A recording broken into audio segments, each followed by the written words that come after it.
Good day mga ka-works. So ito na yung part 6 natin. Pabuo na to. O buo na yung katawan niya. Ipinturahan na lang yan. Pero siyempre may mga iba pang gagawin. Ito katulad nito. Ito kasing tune 5. Puputulin ko yan dyan.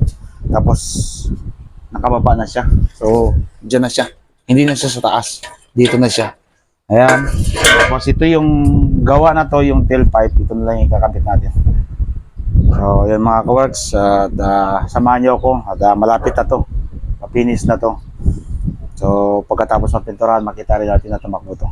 At ngayong December ay magkakaroon ng motocross competition uli. So makikita na natin to. Tatakbo na to sa racetracks at makukunan din natin ng video yan. So yan, samahan nyo ako mga ka-works.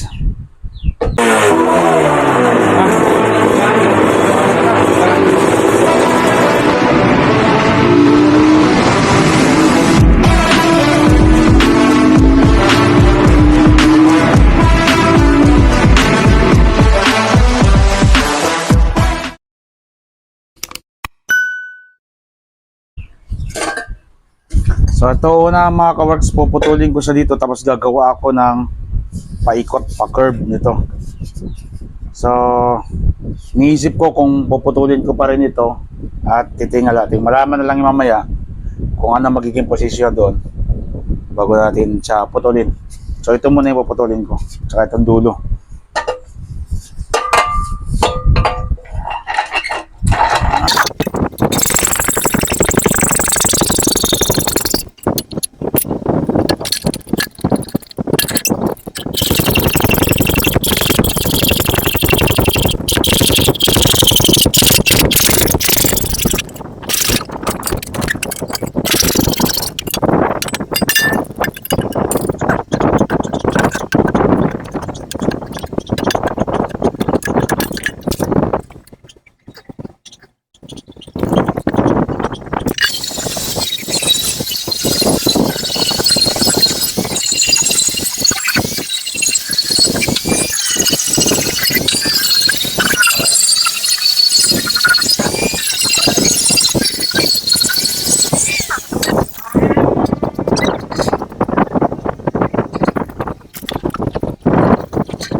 So ayun mga ka-works, medyo matrabaho talaga gumawa ng ganito.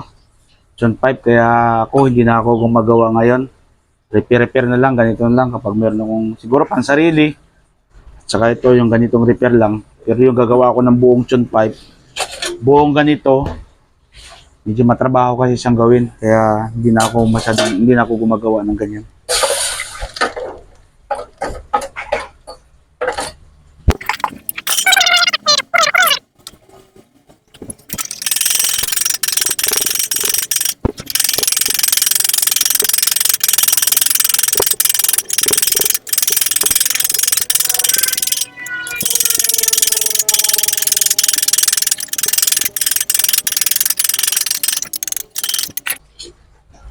So, ayan mga ka-works.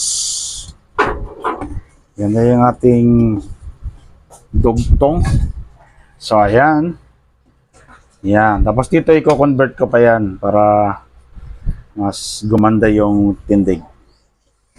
Mamaya puputol-putulin ko pa yan para may position na maganda. So, ayan siya.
So, ayan.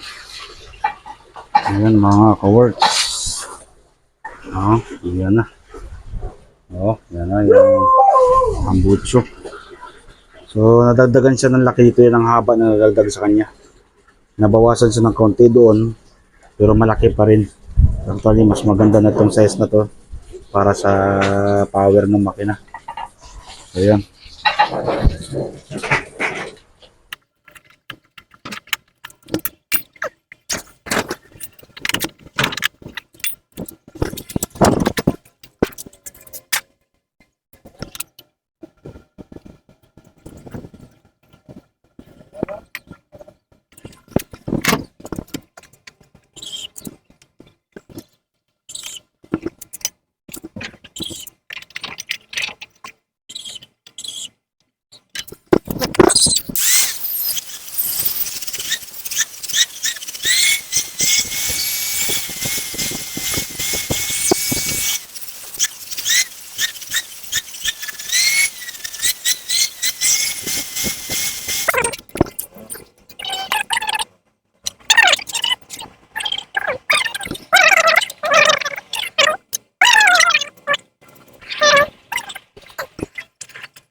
So, ayan mga ka-works, ito na yung tambucho.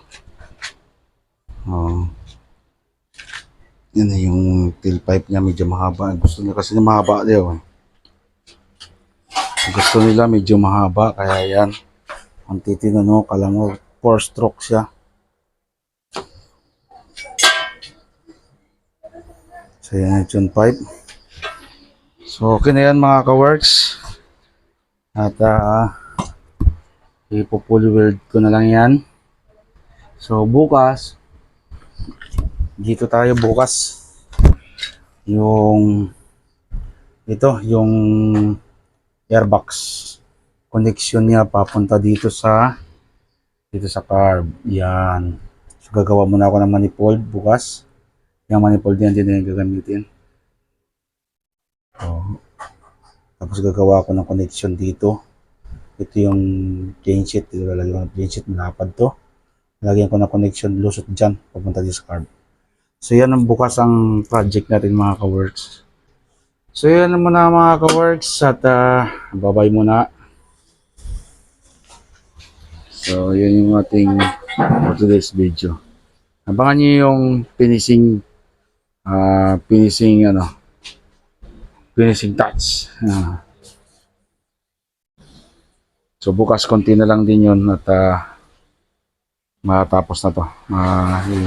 Mapapapinturahan na yung chassis at makompleto na yung lahat ng kailangan at pwede na yung practice. Dahil December ay mayroong laro. Sana sana matuloy sa bayan ng El Nido. So magkita-kita tayo sa El Nido. Ito, makikita natin itong lalaro doon. So titingnan natin kung anong magiging pwesto niya. Basta, ang importante may laro niya ito at matibay na yung chassis. So yun ang mga ka-works. Bye-bye na.